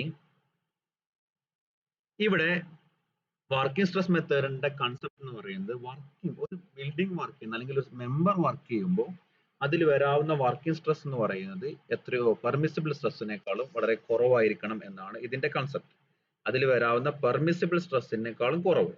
ഇനി എന്താണ് അതിൽ വരാവുന്ന പെർമിസിബിൾ സ്ട്രെസ്? ഈ പെർമിസിബിൾ സ്ട്രെസ് എന്ന് പറയുന്നത് ആ മെറ്റീരിയലിന്റെ ഈൽഡ് സ്ട്രെസ്സിന്റെ ഒരു ഫ്രാക്ഷൻ മാത്രം, അല്ലെങ്കിൽ ഒരു പോർഷൻ മാത്രം. ഇപ്പൊ 0.6 ആണെങ്കിൽ 60%, 100 ആണ് ഈൽഡ് സ്ട്രെസ് എന്നെങ്കിൽ എന്ത് ചെയ്യും? 100 ന്യൂട്ടൺ പെർ എം സ്ക്വയർ ആണ് അതിന്റെ ഈൽഡ് സ്ട്രെസ് എങ്കിൽ നമ്മൾ 60 ന്യൂട്ടൺ പെർ എം സ്ക്വയർ അതിന്റെ പെർമിസിബിൾ സ്ട്രെസ് ആയിട്ട് എടുക്കുള്ളൂ. അത്രേ അതിൽ വരാൻ പാടുള്ളൂ എന്നാണ് നമ്മൾ ഡിസൈൻ ചെയ്യുന്നത്, നമ്മൾ അസ്യൂം ചെയ്യുന്നത്. ഓക്കെ, ഇതാണ് വർക്കിംഗ് സ്ട്രെസ് മെത്തേഡിന്റെ പോയിന്റ്സ്. ഇനി നോക്കാം ബാക്കി. ഇവിടെ പാർഷ്യൽ സേഫ്റ്റി ഫാക്ടർ എന്ന് പറയുന്നത് load at yield point by permissible load, load at yield point by permissible load അല്ലെ, ഈൽഡ് പോയിന്റിലുള്ള ലോഡ് ബൈ പെർമിസിബിൾ ലോഡ്. നിങ്ങൾക്കറിയാം ഇവിടെ പാർഷ്യൽ സേഫ്റ്റി ഫാക്ടർ എന്ന് പറയുന്നത് 1നേക്കാളും വലിയൊരു വാല്യൂസ് ആയിരിക്കും അല്ലെ, 1.67 തുടങ്ങിയ വാല്യൂസ്. അപ്പോൾ പെർമിസിബിൾ ലോഡ് എന്ന് പറയുന്നത് എന്തായിരിക്കും? Load at yield point divided by 1.67 ആയിരിക്കും. അതായത് 0.6 പോലത്തെ വാല്യൂസ് ആയിരിക്കും. 0.6 ഇൻറ്റു yield പോയിന്റിലെ ലോഡിന്റെ 0.6 അല്ലെങ്കിൽ 0.4 നമ്മളൊരു എക്സാമ്പിൾ പറഞ്ഞതാണ്. അത്രയും വാല്യൂ എന്തുണ്ടാവുള്ളൂ, നമ്മൾ പെർമിസിബിൾ ആയിട്ടുള്ള ലോഡ് എടുക്കുള്ളൂ. ലോഡ് yield പോയിന്റിലെ ലോഡിന്റെ ഒരു ഫ്രാക്ഷൻ മാത്രമേ നമ്മൾ പെർമിസിബിൾ ലോഡായിട്ട് എടുക്കുന്നുള്ളൂ. നമ്മുടെ പ്രീവിയസ് കോഡായിട്ടുള്ള IS 800-1984 വർക്കിംഗ് സ്ട്രെസ് മെത്തേഡിനെ ബേസ് ചെയ്തിട്ടാണ് ഉണ്ടായിരുന്നത്. ഓക്കെ, ഇനി എന്തിനാണ് ഇവിടെ ഒരു ഫാക്ടർ ഓഫ് സേഫ്റ്റി ഇവർ ഇൻട്രൊഡ്യൂസ് ചെയ്യുന്നത്? നമ്മൾ yield പോയിന്റിലുള്ള മാക്സിമം yield പോയിന്റ് അല്ലേ, അവിടെ വെച്ചിട്ടാണ് മെറ്റീരിയൽ ലീനിയർ വേരിയേഷൻ നിന്ന് മാറുന്നത്. ഈ ഗ്രാഫ് ഒന്നുകൂടി നോക്കാം. ഓക്കെ, ഇവിടെ നിന്ന് അങ്ങോട്ട് ഇതിന്റെ പ്ലാസ്റ്റിക് ബിഹേവിയർ ആണ്, അത് മെറ്റീരിയൽ ലെങ്ത് ഒക്കെ കൂടാൻ തുടങ്ങി അല്ലേ. അപ്പോ ഈ yield പോയിന്റിലുള്ള വാല്യൂ കൊടുത്തുകൂടായിരുന്നോ ഡിസൈൻ? ഇല്ല, അതിനേക്കാളും കുറഞ്ഞ ഒരു വാല്യൂ ആണ് നമ്മൾ എന്ത് ചെയ്യുന്നത്, കൊടുത്തത്. അതിനാണ് പാർഷ്യൽ സേഫ്റ്റി ഫാക്ടർ ഇൻട്രൊഡ്യൂസ് ചെയ്തിട്ടുള്ളത്. അപ്പൊ അതിന്റെ കാരണങ്ങൾ ഒന്ന് നോക്കാം. നമ്മുടെ analysis methods are based on number of assumptions and do not give exact force. നമ്മൾ ഒരുപാട് അസംഷൻസ് പറയുന്നുണ്ട്.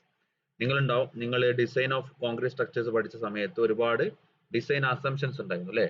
Plain section remain plain during bending, അതുപോലെ തന്നെ ഐസോട്രോപിക് ആയിരിക്കണം, ഹോമോജീനിയസ് ആയിരിക്കണം. ഇത്തരം കേസുകളൊന്നും പ്രാക്ടിക്കലി നമുക്ക് അങ്ങനെ എക്സാക്ട് ഐസോട്രോപിക് അല്ലെങ്കിൽ ഹോമോജീനിയസ് മെറ്റീരിയൽ അല്ലെങ്കിൽ പ്ലെയിൻ സെക്ഷൻ പ്ലെയിൻ ആയിട്ട് തന്നെ ഇരിക്കണം എന്നില്ല. ഇത്തരം അസംഷൻസ് ഒക്കെ മെയ്ഡ് ചെയ്തതുകൊണ്ടാണ് നമ്മൾ എന്ത് ചെയ്യുന്നത്, ഫാക്ടർ ഓഫ് സേഫ്റ്റി എന്നുള്ള അല്ലെങ്കിൽ പാർഷ്യൽ സേഫ്റ്റി ഫാക്ടർ എന്നുള്ള ടേം ഇൻട്രൊഡ്യൂസ് ചെയ്തിട്ടുള്ളത്, നമ്മൾ സേഫ് ആയിരിക്കാൻ. ഓക്കെ, അതുപോലെ തന്നെ ചില കേസുകൾ നമ്മൾ ഡിസൈൻ ചെയ്യുന്നതിനേക്കാൾ നമ്മൾ കൺസിഡർ ചെയ്യുന്ന ലോഡിനേക്കാളും ഓവർലോഡ് ആയിട്ട് വരാം. മാത്രമല്ല നമ്മൾ എക്സ്പെക്ട് ചെയ്യുന്ന ഒരു ലൈഫ് സ്പാനിന് അല്ലെ, നമ്മൾ ആദ്യം ഒരു ഫ്യൂച്ചർ ആയിട്ട് കണ്ടുപിടിക്കുന്നു കുറച്ച് ലൈവ് ലോഡ്സ് അല്ലെ, അതിൽ വരാവുന്ന ചാൻസുള്ള ലോഡുകൾ, അതിനേക്കാളും അതിനുപരിയായിട്ട് കുറച്ച് ഫ്യൂച്ചറിൽ വേറെ വല്ല ലൈവ് ലോഡ്സും വരാം. അങ്ങനത്തെ കേസ് വരുമ്പോഴും നമ്മുടെ സ്ട്രക്ചർ ഫെയിലിയർ ആവാൻ പാടില്ല. അതിനാണ് നമ്മൾ പാർഷ്യൽ സേഫ്റ്റി ഫാക്ടർ ഇൻട്രൊഡ്യൂസ് ചെയ്യുന്നത്. നോർമലി ചെറിയ സ്ട്രക്ചേഴ്സിന്, ഓർഡിനറി സ്ട്രക്ചേഴ്സിന് ഫാബ്രിക്കേഷന്റെ ഇറക്ഷന്റെ സമയത്തുള്ള സ്ട്രെസ്സസ് കൺസിഡർ ചെയ്യാറില്ല. അപ്പോൾ അതും കൂടെ അക്കോർഡിംഗ് ഇതിൽ വരാൻ വേണ്ടിയിട്ടാണ് നമ്മൾ പാർഷ്യൽ സേഫ്റ്റി ഫാക്ടർ ഇൻട്രൊഡ്യൂസ് ചെയ്യുന്നത്. പിന്നെ നാച്ചുറൽ കലാമിറ്റീസ് കാരണം വല്ല അൺപ്രഡിക്റ്റബിൾ ആയിട്ടുള്ള ലോഡ് വരാം, അപ്പോഴും നമ്മൾ സ്ട്രക്ചർ സേഫ് ആയിട്ടിരിക്കണം. അപ്പോൾ നമ്മൾ പാർഷ്യൽ സേഫ്റ്റി ഫാക്ടർ അപ്ലൈ ചെയ്യുന്നതുകൊണ്ട് നമ്മൾ അവിടെ സേഫ് ആയിട്ട് വരും. ഇനി വർക്കിംഗ് സ്ട്രെസ് മെത്തേഡ് നേരത്തെ ഉണ്ടായിരുന്ന കോഡിലുള്ള പെർമിസിബിൾ സ്ട്രെസ് വാല്യൂ അല്ലെങ്കിൽ ഫാക്ടർ ഓഫ് സേഫ്റ്റി ആണ്, അതിന്റെ വാല്യൂസ് ആണ്. ഇത് ഓരോ ടൈപ്പ് സ്ട്രെസ്സിനും കറസ്പോണ്ടിങ് ആയിട്ടുള്ള ഓരോ ടൈപ്പ് പെർമിസിബിൾ സ്ട്രെസ് അല്ലെങ്കിൽ ഫാക്ടർ ഓഫ് സേഫ്റ്റി ആണ്. ജസ്റ്റ് ഒന്ന് അറിഞ്ഞിരിക്കാൻ വേണ്ടി മാത്രമാണ്. നിങ്ങൾക്ക് ലിമിറ്റ് സ്റ്റേറ്റ് മെത്തേഡ് ആണ് പഠിക്കാനുള്ളത്. എന്താണ് വർക്കിംഗ് സ്ട്രെസ് മെത്തേഡ് കൊണ്ട് ഉദ്ദേശിക്കുന്നത് എന്ന് മാത്രം പഠിക്കാൻ. ഓക്കെ, ഇവിടെ നിങ്ങൾക്ക് അറിയാം പെർമിസിബിൾ സ്ട്രെസ് എന്ന് പറയുന്നത് ഇവിടെ FI എന്ന് ഡിനോട്ട് ചെയ്യുന്നത് yield സ്ട്രെസ് ആണ് അല്ലെ. പെർമിസിബിൾ സ്ട്രെസ് എന്ന് പറഞ്ഞാൽ yield സ്ട്രെസ്സിന്റെ 0.6 ആയിട്ട് എടുക്കുന്നുള്ളൂ. ഏത് ആക്സിയൽ ടെൻസൈൽ സ്ട്രെസ് ആകുമ്പോൾ. ആക്സിയൽ ടെൻസൈൽ സ്ട്രെസ് എന്ന് പറഞ്ഞാൽ എന്താണ്, ട്രസ് മെമ്പേഴ്സിൽ വരുന്ന ടെൻഷൻ അല്ലെ, ട്രസ് മെമ്പേഴ്സിൽ വരുന്ന ടെൻസൈൽ ഫോഴ്സ്. ഓക്കെ, ഇനി maximum axial compressive stress. Axial compression എന്ന് പറഞ്ഞാൽ ട്രസ്സിൽ സ്ട്രട്ടുകൾ വരും അല്ലെ, അതിലെ മാക്സിമം. ബെൻഡിങ് ടെൻസൈൽ സ്ട്രെസ്, ബീമിൽ വരുന്ന ടെൻസൈൽ സ്ട്രെസ്, ബെൻഡിങ് കാരണം. Maximum bending compressive stress, bending കാരണം കംപ്രസീവ് സ്ട്രെസ്സും ഡെവലപ്പ് ചെയ്യും, അതിലുണ്ടാകുന്ന maximum value. Then average shear stress, shear സ്ട്രെസ്സിന്റെ average value, maximum shear stress, bearing stress, stress in slab base. ഇതിന്റെയൊക്കെ permissible സ്ട്രെസ്സിന്റെ വാല്യൂസ് ആണ് ഇതുള്ളത്. ഇതും നിങ്ങൾ ജസ്റ്റ് അറിഞ്ഞിരുന്നാൽ മാത്രം മതി. ഓക്കെ, ഇതാണ് വർക്കിംഗ് സ്ട്രെസ് മെത്തേഡിന്റെ കൺസിഡറേഷൻസ്. അപ്പോൾ വർക്കിംഗ് സ്ട്രെസ് മെത്തേഡ് yield പോയിന്റിന് താഴെയുള്ള ഒരു വാല്യൂവിനാണ് നമ്മൾ എന്ത് ചെയ്യുന്നത്, ഡിസൈൻ ചെയ്യുന്നത്. ഓക്കെ, ഇനി അൾട്ടിമേറ്റ് ലോഡ് ഡിസൈൻ അഥവാ ULD. ഓക്കെ, നമുക്കറിയാം നമ്മൾ ഈ ഗ്രാഫ് അല്ലെ സ്ട്രെസ് സ്ട്രെയിൻ വേരിയേഷനിലേക്ക് ഒന്നുകൂടെ പോവാം. നമ്മൾ വർക്കിംഗ് സ്ട്രെസ് മെത്തേഡ് കൺസിഡർ ചെയ്തപ്പോൾ ഈ ഒരു പോയിന്റ് വരെ കൺസിഡർ ചെയ്തിട്ടുള്ളൂ അല്ലെ, yield പോയിന്റ് വരെ. നമ്മൾ പക്ഷേ നമ്മുടെ ടെസ്റ്റ് റിസൾട്ടുകളൊക്കെ ഷോ ചെയ്യുന്നത് അത് കഴിഞ്ഞിട്ടും ഒരുപാട് ലോഡ് എന്ത് ചെയ്യുന്നുണ്ട്, ഈ സ്റ്റീൽ എടുക്കുന്നുണ്ട്. അതും കഴിഞ്ഞ് ഒരുപാട് കഴിഞ്ഞിട്ടാണ് അല്ലെങ്കിൽ ഒരുപാട് അത് ലോഡ് ടേക്ക് പാർട്ട് ചെയ്തിട്ടാണ് അതിന്റെ ഫ്രാക്ചർ സംഭവിക്കുന്നത്. അപ്പോൾ ഇതിനൊരു റിസർവ് ആയിട്ട് സ്ട്രെങ്ത് ഉണ്ട് അല്ലേ, yield പോയിന്റ് കഴിഞ്ഞാലും കുറച്ച് സ്ട്രെങ്ത് റിസർവ് ആയിട്ട് സ്റ്റീലിനുണ്ട്.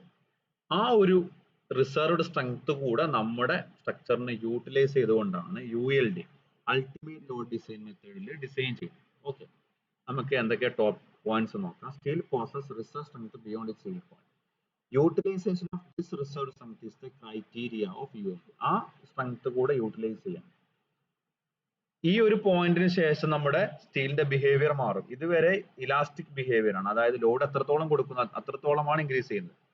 എന്നാൽ ഇവിടെ പ്ലാസ്റ്റിക് ബിഹേവിയർ എന്ന് പറഞ്ഞാൽ പ്ലാസ്റ്റിക് മെറ്റീരിയൽ നമ്മൾ ലോഡ് കൊടുക്കുമ്പോൾ കറസ്പോണ്ടിങ് ആയിട്ടൊന്നല്ല. അപ്പൊ നമ്മൾ പ്ലാസ്റ്റിക്കിനെ ചൂടാക്കുകയാണെങ്കിൽ അത് ലെങ്ത് വളരെ ഇൻക്രീസ് ചെയ്തു പോകും അല്ലെ. അതുപോലെ തന്നെ ഇവിടെ ചെറിയ ഒരു സ്ട്രെസ് വേരിയേഷൻ തന്നെ എന്ത് ചെയ്യുന്നുണ്ട്, സ്ട്രെയിൻ നന്നായിട്ട് വേരി ചെയ്യുന്നുണ്ട്.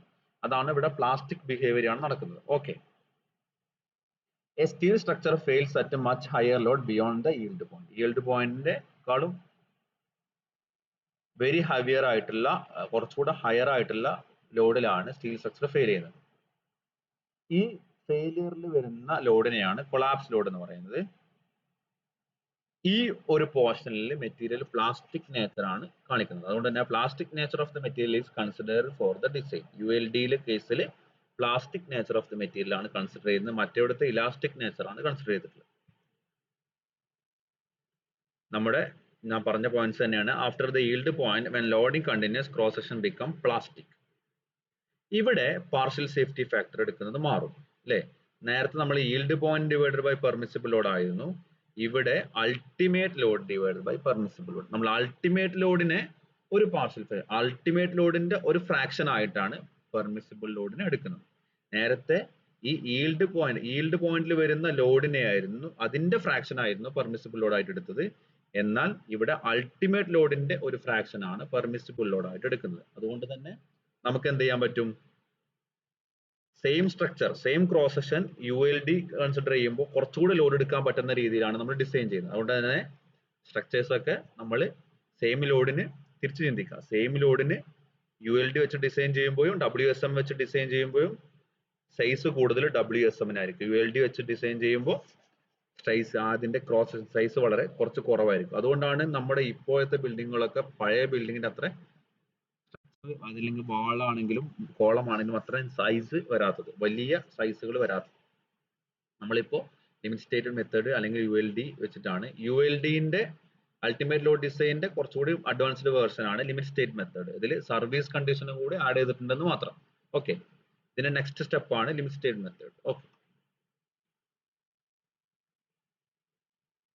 ഇനി നമ്മൾ അൾട്ടിമേറ്റ് ലോഡ് ആണ് കൺസിഡർ ചെയ്യുന്നതെങ്കിലും സ്ട്രക്ചർ സേഫ് ആക്കാൻ വേണ്ടിയിട്ടാണ് നമ്മൾ പാർഷ്യൽ സേഫ്റ്റി ഫാക്ടർ ഉപയോഗിക്കുന്നത്. പക്ഷേ പാർഷ്യൽ സേഫ്റ്റി ഫാക്ടർ എന്ന് പറയുന്നത് നമ്മൾ ultimate load divided by permissible load ആണ് കൺസിഡർ ചെയ്യുന്നത് മാത്രം. അതായത് നമ്മൾ ഡിസൈൻ ചെയ്യുമ്പോൾ എടുക്കുന്ന ലോഡ് എന്ന് പറയുന്നത് അൾട്ടിമേറ്റ് ലോഡിന്റെ ഒരു ഫ്രാക്ഷൻ ആണ് എന്നർത്ഥം. ഓക്കെ, ഇനി എന്താണ് ULD-യുടെ advantages and disadvantages? Okay, advantages എന്ന് പറയുന്നത് small sizer section compared to WSM. നമ്മൾ പറഞ്ഞു, നമ്മൾ സെയിം ലോഡ് എടുക്കാൻ നമ്മൾ എന്ത് ചെയ്യുന്നു, കുറച്ചുകൂടി ഇതിന് കപ്പാസിറ്റി ഉണ്ട് എന്നാണ് കൺസിഡർ ചെയ്യുന്നത് അല്ലേ. അപ്പൊ സെയിം ലോഡ് എടുക്കാൻ രണ്ട് WSM വഴിയും ULD വഴിയും ഡിസൈൻ ചെയ്യുന്ന മെറ്റീരിയൽ തമ്മിലുള്ള വ്യത്യാസം എന്ന് പറയുന്നത് ULD വെച്ച് ഡിസൈൻ ചെയ്യുന്നത് ക്രോസ് സെക്ഷൻ സൈസ് കുറവായിരിക്കും. It utilises the reserve strength of steel beyond yield point. നമ്മൾ പറഞ്ഞു, ആ yield പോയിന്റിന് ശേഷവുമുള്ള ഈ സ്റ്റീലിന്റെ പ്രോപ്പർട്ടി നമ്മൾ എന്ത് ചെയ്യുന്നുണ്ട്, ഇതിൽ യൂട്ടിലൈസ് ചെയ്യുന്നു. ഇനി ഇതിന്റെ ഡിസഡ്വാൻറ്റേജ് എന്ന് പറയുന്നത് നമ്മൾ ലിമിറ്റ് സ്റ്റേറ്റിന്റെ അഡ്വാൻറ്റേജ് ആണ്, അതായിട്ട് കരുതിയാൽ മതി. ഡിസഡ്വാൻറ്റേജ് എന്ന് പറയുന്നത് മെയിൻ ആയിട്ട് ഇതിന്റെ സർവീസബിലിറ്റി ലിമിറ്റ് കൺസിഡറേഷൻസ് ഒന്നും ULD-യിൽ പറയുന്നില്ല. അതായത് ഇൻസ്റ്റബിലിറ്റി ആൻഡ് ഫാറ്റിക് ഫെയിലിയർ. ഫാറ്റിക് ഫെയിലിയർ എന്ന് പറഞ്ഞു കഴിഞ്ഞാൽ നമ്മൾ റിപ്പീറ്റഡ് ആയിട്ട് ലോഡ് കൊടുക്കുക. നമ്മൾ സസ്റ്റൈൻഡ് ലോഡ് ഉണ്ട്, ഫാറ്റിക് ലോഡ്സ് ഉണ്ട്. സസ്റ്റൈൻഡ് ലോഡ് എന്ന് പറയുന്നത് നമ്മളൊരു മെറ്റീരിയൽ ഒരു സ്ട്രക്ചറിൽ സ്ഥിരമായിട്ടുണ്ടാകുന്ന ലോഡ്. എന്നാൽ ഫാറ്റിക് ലോഡ് എന്ന് പറയുന്നത് ഇപ്പൊ റെയിൽ പാലം എടുക്കാം, റെയിൽ പാലം ഒരു എക്സാമ്പിൾ ആയിട്ട് എടുക്കുക. ആ റെയിൽ പാലത്തിൽ എപ്പോഴും ട്രെയിൻ വന്ന് നിൽക്കില്ല, പക്ഷെ എന്ത് ചെയ്യുന്നുണ്ട്, കണ്ടിന്യൂസ് ആയിട്ട് ലോഡ് ഇങ്ങനെ റിപ്പീറ്റ് ചെയ്തുകൊണ്ടിരിക്കുക. ഒരു ലോഡ് എന്ത് ചെയ്യുന്നുണ്ട്, ആ ട്രെയിനിന്റെ ലോഡ് കണ്ടിന്യൂസ് ഒരു ഇടവേള ബ്രേക്ക് ആവുന്നുണ്ട്, പിന്നെ റിപ്പീറ്റ് ചെയ്യുന്നുണ്ട് അല്ലെ. ഇത്തരം ലോഡുകളുടെ കേസിൽ എന്താണ് സംഭവിക്കുക എന്നുള്ളത് ULD പറയുന്നില്ല, അത് ലിമിറ്റ് സ്റ്റേറ്റ് മെത്തേഡിൽ അത് പറയുന്നു. ഓക്കെ, ഇതാണ് ഫാറ്റിക് ലോഡ്സ് അല്ലെങ്കിൽ ഫാറ്റിക് ഫെയിലിയർ എന്ന് പറഞ്ഞാൽ അത് മൂലം ഉണ്ടാകുന്ന ഫെയിലിയേഴ്സ് ആണ്. കാരണം നമുക്കറിയാം, ഒരു മെറ്റീരിയൽ ഒരു ലോഡ് ഒരു 10 kN ലോഡ് സ്ഥിരമായിട്ട് വെക്കുന്നതും അതേ മെറ്റീരിയൽ ഒരു 10 കിലോ ന്യൂട്ടൺ ലോഡ് ആദ്യം ഒന്ന് വെച്ചു, 2 സെക്കൻഡ് എടുത്തു, വീണ്ടും വെച്ചു, 2 സെക്കൻഡ് എടുത്തു, വീണ്ടും വെച്ചു. ഈ ഒരു പാറ്റേണും ഇത് രണ്ടും വ്യത്യാസമുണ്ട്. ഒന്ന് ഫാറ്റിക് ലോഡാണ്, മറ്റേത് ഡൈനാമിക് സ്റ്റാറ്റിക് ലോഡാണ് അല്ലേ? ഇത് രണ്ടും തമ്മിൽ വ്യത്യാസമുണ്ട്. അതിൽ ബിഹേവിയർ, അപ്പൊ ആ സ്ട്രക്ചർ ഈ രണ്ട് ലോഡുകളോടും ബിഹേവ് ചെയ്യുന്ന രീതികൾ വ്യത്യാസം ഉണ്ടാവും. അതിന്റെ ബ്രേക്കിംഗ് അല്ലെങ്കിൽ അതിന്റെ ഫെയിലർ വ്യത്യാസം ഉണ്ടാവും. അപ്പോൾ ഫാറ്റിക് ലോഡിന്റെ കേസിൽ ULD ഒന്നും പറയുന്നില്ല എന്നാണ് അതിന്റെ ഡിസഡ്വാൻറ്റേജ് ആയിട്ട് പറയുന്നത്. അതുപോലെ തന്നെ ഇൻസ്റ്റബിലിറ്റി, സർവീസ് കണ്ടീഷനിൽ നമ്മുടെ സ്ട്രക്ചർ ഡിഫൈൻ ചെയ്തു, ഇതിനൊരു സർവീസ് പീരീഡ് ഉണ്ട് അല്ലേ? ഈ സർവീസ് പീരീഡിൽ ഇതിൽ വല്ല ക്രാക്ക് ഫോം ചെയ്യുമോ അല്ലെങ്കിൽ ഇൻസ്റ്റേബിൾ ആവുമോ എന്നുള്ളതിനെ കുറിച്ചൊന്നും അതിന് ഏതൊക്കെ ലിമിറ്റ്സ് കൊടുക്കണം, അങ്ങനെ ആവാണ്ടിരിക്കാൻ ഏതൊക്കെ ക്രൈറ്റീരിയ കൊടുക്കണം എന്നും തുടങ്ങിയ കാര്യങ്ങളൊന്നും ULD സ്പെസിഫൈ ചെയ്യുന്നില്ല എന്നുള്ളതാണ് ഇതിൽ വരുന്നത്. അപ്പോൾ ഇത്രയാണ് നമുക്ക് വർക്കിംഗ് സ്ട്രെസ് മെത്തേഡിന് അൾട്ടിമേറ്റ് ലോഡ് ഡിസൈനെ കുറിച്ചും പറയാനുള്ളത്. ഇത് ജസ്റ്റ് ഒന്ന് റീഡ് ചെയ്യുക. ഇത് പക്ക തിയറി പോർഷൻസ് ആണ്, നമുക്ക് ബോറടിക്കുമെങ്കിൽ നോക്കണം. ഒന്നുകൂടെ ഒന്ന് ആ കോഡിലെ കാര്യങ്ങളൊക്കെ ഒന്ന് ഫെമിലറൈസ് ചെയ്യുക. കാരണം ഈ ലോഡ് കോമ്പിനേഷൻ ഒക്കെ നിങ്ങൾക്ക് പ്രീവിയസ് ക്വസ്റ്റൻ 7 മാർക്കിന് അങ്ങോട്ട് ചോദിച്ചിട്ടുണ്ട്. വളരെ സിമ്പിൾ ആണ്, ആ കോഡ് നോക്കി ജസ്റ്റ് കോപ്പി ചെയ്യാനുള്ളൂ. അപ്പൊ നിങ്ങൾ എന്ത് ചെയ്യണം, കോഡിൽ എവിടെയൊക്കെയാണ് ഈ കാര്യങ്ങൾ വരുന്നത് എന്നുള്ളത് ആദ്യം നല്ല ബോധ്യമാണ്, അല്ലെങ്കിൽ എക്സാമിന് ടൈം വേസ്റ്റ് ചെയ്യും. ഓക്കെ, അപ്പൊ അത് കോഡൊന്ന് നിങ്ങൾ മറച്ചു നോക്കുക. നിങ്ങൾ PDF ഞാൻ ഗൂഗിൾ ക്ലാസ് റൂമിൽ ഇട്ടിട്ടുണ്ട്, അതൊന്ന് റീഡ് ചെയ്താൽ മതി. കുറച്ച് അതിലെ വേഗമായിട്ടൊന്ന് റീഡ് ചെയ്യുക, മൊത്തം റീഡ് ചെയ്യണമെന്നല്ല, ഏതൊക്കെ പോർഷൻസ് വരുന്നുണ്ട് ഹെഡിങ്സ് മാത്രം ഒന്ന് റീഡ് ചെയ്ത് പോവാം. ഓക്കെ, എനിവേ ഇതാണ് ഇന്നത്തെ പോർഷൻസ്. നമുക്ക് അടുത്ത ക്ലാസ്സിൽ ലിമിറ്റ് സ്റ്റേറ്റ് മെത്തേഡ് തുടങ്ങാം. പിന്നീട് ഈ വരുന്ന പോർഷൻസ് എന്ന് പറയുന്നത് സ്റ്റീൽ കണക്ഷൻസ് ആണ്. ഏതൊക്കെ ടൈപ്പ് കണക്ഷൻസ് ഉണ്ട്, അതിന്റെ സ്ട്രെങ്ത്, അതുപോലെ തന്നെ ഒരു വെൽഡിന്റെ ഡിസൈനുമാണ് ഈ മൊഡ്യൂളിൽ വരുന്ന ടോപ്പിക്സ്. അപ്പോൾ നിങ്ങൾ അത് കോഡ് ഒന്നുകൂടി ഫെമിലറൈസ് ചെയ്യുക. പിന്നെ ഈ വർക്കിംഗ് സ്ട്രെസ് മെത്തേഡും അൾട്ടിമേറ്റ് ലോഡ് മെത്തേഡും. വർക്കിംഗ് സ്ട്രെസ് മെത്തേഡ് എപ്പോഴും കൺസിഡർ ചെയ്യാം, ഈൽഡ് പോയിന്റ് വരെയുള്ള മെറ്റീരിയലിന്റെ പ്രോപ്പർട്ടി മാത്രമേ അത് കൺസിഡർ ചെയ്യുന്നുള്ളൂ. വർക്കിംഗ് സ്ട്രെസ് മെത്തേഡ് ULD ആവുമ്പോൾ അത് അതിന് ശേഷമുള്ള മെറ്റീരിയലിന്റെ പ്രോപ്പർട്ടി കൂടെ കൺസിഡർ ചെയ്യുന്നുണ്ടെന്ന് മാത്രം. ഓക്കെ, ഇത്രയാണ് ഇന്നത്തെ ക്ലാസ്. അറ്റൻഡൻസ് വാട്സാപ്പിൽ എൻ്റെ ലിങ്ക് പ്രൊവൈഡ് ചെയ്യാം. Anyway thank you. എന്തെങ്കിലും ഡൗട്ടുകൾ ഉണ്ടെങ്കിൽ ചോദിക്കണം. ഇത് നിങ്ങൾ എൻ്റയർലി ഡിഫറെൻ്റ് ആയിട്ടുള്ള ഒരു ടോപ്പിക്കിലോട്ടാണ് കിടക്കുന്നത്. സ്റ്റീൽ എന്ന് പറയുന്നത് കോൺക്രീറ്റ് പോലെയല്ല. അപ്പോൾ ഡൗട്ട്സുകൾ സ്വാഭാവികമാണ്. സ്റ്റീൽ എന്ന് പറയുന്നത് പലർക്കും പഠിക്കുന്ന സമയത്ത് കുറച്ച് ടഫായിട്ട് വരാറുണ്ട്, കാരണം ഇതിൽ പല ടേമുകളും നമുക്ക് പുതിയതാണ്. അപ്പോൾ അതൊന്ന് ശ്രദ്ധിക്കണം. സിമ്പിൾ ആണ്, നിങ്ങൾക്ക് ഇതിൻ്റെ ബേസ് മാത്രമേ ഉള്ളൂ. Okay, anyway thank you.